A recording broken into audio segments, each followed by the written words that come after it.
አንቺን አምኜ እኔ አንቺን አምኜ ትዳሬ ብዬ ባለቤቴ ብዬ ፍቅረኛዬ ብዬ ለ9-10 ዓመት ያክል ከአንቺ ጋር ስኖር ይህንን ጉድ ደብቀችኝ እንዴት ኖርሽ? እንዴት አስቻለሽ? መሲ እንዴት አስቻለሽ? ልጅ አለኝ ማለት ምን ችግር አለው? ግን በዚህ መልኩ ማወቅ ለእኔ የእውነት በጣም ነው የተጎዳሁት። በጣም ለምን እንደዚህ ደብቀሽኝ ትኖሪያለሽ? እውነት ይህን ሁሉ ከኔ ጋር ስትኖሪ ልብሽ እንደዚህ ነበር? የእውነት ይህን ሁሉ ፍቅራችን ፌክ ነበር? እንዴት አስችሎሽ? እኔ እንዴት ለእኔ ለብሬክስ እንዴት ይህንን ነገር ትደብቅኛለሽ መሲ? እንዴት ይህን ሁሉ ነገሮችን ደብቀሽ ይህንን ሁሉ ነገር መደበቅሽን ሳይቀር ጭራሽ ደግሞ ወጥተሽ ጓደኞችን ወንድሞችን በጣም የምወደው የማከብረው ለእኔ ተይውና ለአንቺ ስንት ውለታ የዋለልሽን ረሳሽው መሲ? ያን ሁሉ ውለታ ገደል ከተሽ። ሃይ ኦርዶፍቶota kiyya jirra jirtuu nagaa keessanii nageenyi waaqayyo alaaf bakka jirtanitti isiniif haa baay'atu. Akkam jirtu nagaadha? Akkamii jiru jireenyi ordoftoota koo biyya keessaa biyya alaa jirtan warroonni immoo chaayinaala kanaaf haaraa taatan sabskiraayib gochuu hin dagatinaan isiniin jedha. Akkam jirtu nagaa keessanii? Nutis jirra nagaa keenya galanni sattaa tolu. Kottaa buna dhugaan jira qobaa kooti qobaa kiyyan buna dhugaa jira jechuudha. Warroonni immoo chaayinaala kanaaf haaraa taatan sabskiraayib gochuu hin dagatinaan isiniin jedha. Warroonni immoo maatii koo taatan na jajjabeessatan galatooma ulfaadhaan isiniin jedhaan hordoftoota kiyya. Akkami jirtu nagaa keessanii? Ayyaanni akkamii? Hojiin akkamii? Warri tsoomtan akkamii? In jajjabaattu jirtu miti? Nutis jirra nagaa keenya galanni isatti haa tolu. Har'a waan xiqqoo tokkoon haasa'u dhufee baay'ee sin dheeressu jechuudha viidiyoo koo. Maaliif haasaan baay'atee fi harreetti hidhanii jedhu miti waan ba'aan baay'ateedhaaf jedhu akkasigaa Oromoo yeroo ammaa kun isiniin jedha. Har'a wanti jechuu dhufee akkuma asirraa jidduu kana miidiyaarra deemaa jirti waan kana yeroo baay'eellee qaatan dhaga'u jammaree. Garuu hin dubbadhu jedheetuman dhiisee maaliif wanti kun soba ta'a. Wanti kun immoo warri sooshaal miidiyaarra asiif achi oofan kun yookiin yuutuubara isaanii guddifachuudhaaf ta'a yookiin waa biraatiif ta'a jedhee tanan yaadayyu jechuudha. Wanti hin calle jedhe kanaafiyyuu amma garuu yeroo nuti yaadu maafanii xiqqooshii hin dubbanne waan kanarratti jedhee keessa koo yeroo baay'ee deddeebi'a. Yeroo baay'ee waan sana nan dhaggeeffadha waa'ee mucaa bireeks jedhamuu fi haadha manaasaa Masii jedhamtu jechuudha. Jidduu kana waa'ee isaanii baay'ee miidiyaa gubbaarra deddeebi'aa jira jechuudha. Maaliif keessa koo na tuqe jechuudha. Maaliif namni waa baay'ee dabarsee namni ofiisaatiif mudannoo hedduu qabu yeroo jireenyi nama tokkoo jeeqamu yeroo jireenyi ijoollee kanaa jeeqamu yeroo jireenyi ijoollee kanaa diigamutti jiru. Wanti nama gammachiisu hin jiru jechuudha. Baay'ee tokko nama gaddisiisa. Maaliif jaalala biyya ormaatti wal jaallatanidha. Lafa omtu tokko hin jirretti biyya ormaa jechuun hundi keessan hin beektu biyya rakkoodha. Biyya wanti baay'ee keessatti nama mudatudha. Biyya wanti baay'ee keessatti beeloftanidha. Keessatti rakkattanidha. Keessatti rukutamtanidha.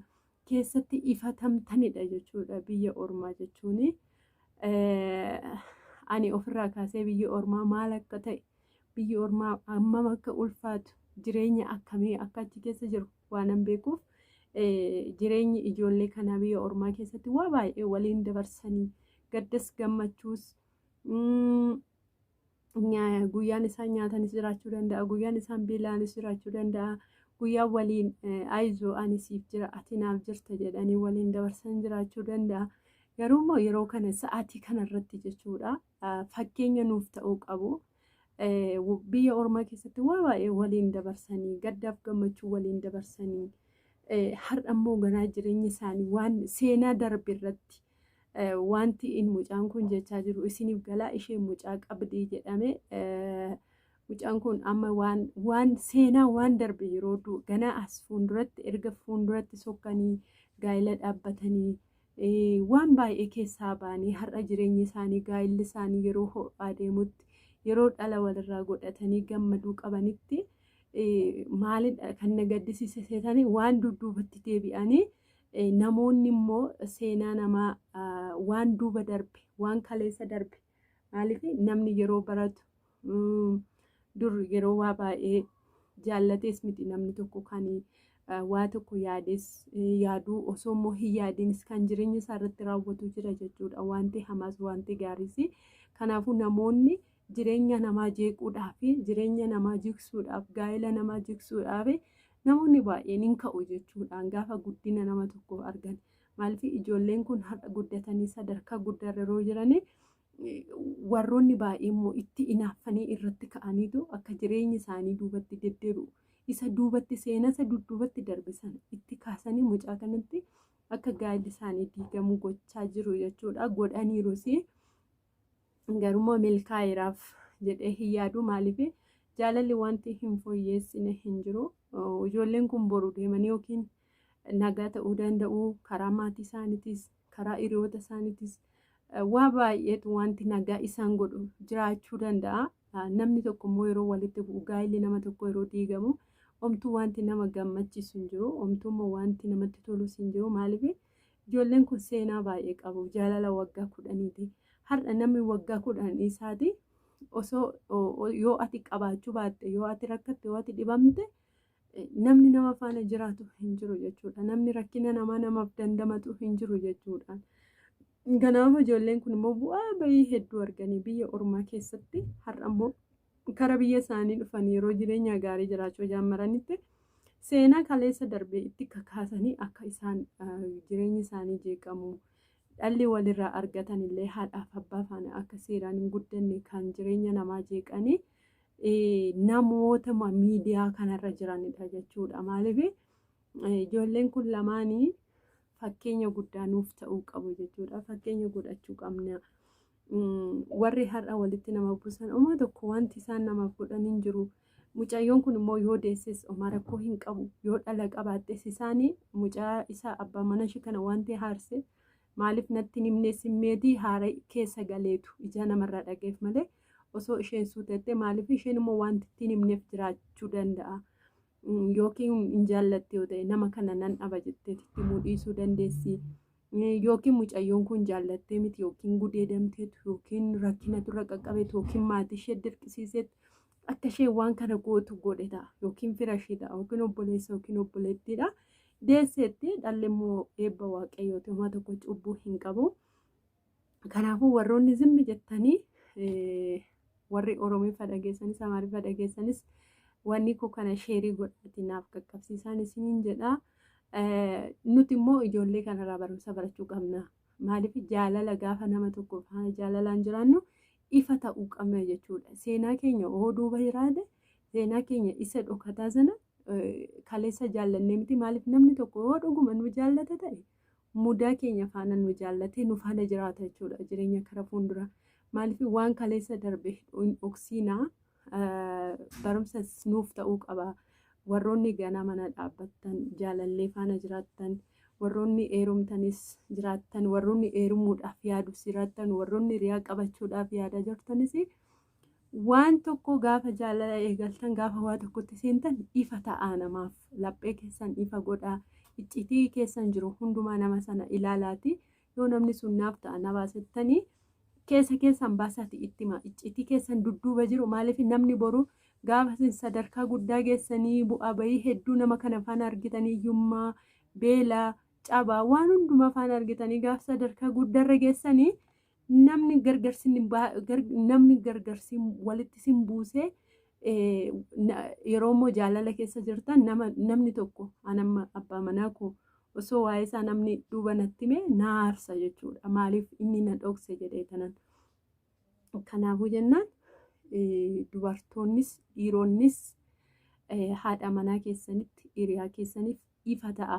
Waan kaleessa darbe hin dhoksinaa dubbadha. Maaliif namni boru jireenya keessan ilaalee yaadee itti buusee itti baaseetu gaa'ela keessan sin jalaa diiga jechuudha. Kanaafuu obbolootaan koo keessumaa warri biyya ormaa jirtanii amma kana biyya ormaatti waan meeqa argitanii gaafa galtanii hiriyaa yookiin jaalallee qabattanii warri immoo qabattanis jirtanii icciitii keessan kaleessa dabarsitan mudannoo keessan kaleessa dabarsitan nama sana hin dhoksinaa ifa ta'a. yoo waaqayyo kan keessan namni kun jedhe kanuma keessan ta'a nan jaalladha yoon icciitii koo itti madhe nagatee deema yoon akkas jedhee itti ibsee keessa koo itti hime na dhiisee deema hin jedhina maaliif namadha haa deemu kan hin darbine waaqayyo Yesuus Kiristoos bichaadha namni hin darbaa waan hundinuyyuu hin darba wanti hin darbine waaqayyo bichaadha waan ta'eef icciitii keessan hin dhoksinaan isiniin jedha gaa'ela keessan keessatti immoo wanti dhokfamu tokkolleeyyuu hin jiru waan hundumaa ifa godha maaliif boruu dubbiin deeme akkuma ijoollee kana lamaanii ta'a jechuudha jireenyi namaa kanaafuyyuu rabbi kanarraa nu haa oolchuu warri duubarra jirru immoo barumsa guddaa nuuf ta'a warroonni walitti nama buusuudhaaf gaa'ela namaa jeequudhaaf hojii akkasii hojjetanii hin milkoofne jedhanii yaadan jiru kanaafuu waaqayyo ijoollee kana lama walitti araarsu warroota duuba jirtaniif warroota duuba jirruuf immoo fakkeenya nuuf ta'a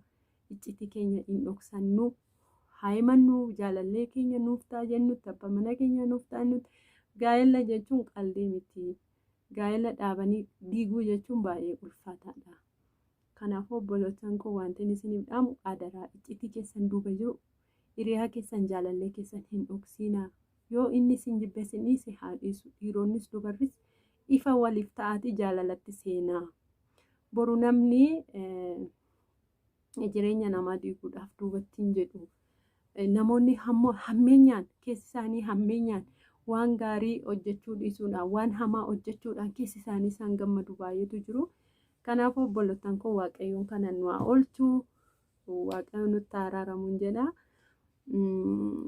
like share godhaa barumsa irraa argattu viidiyoo koo kana dhumatti dhaggeeffadhaan isiniin jedhaa baay'een isin jaalladha isin kabajaa ciao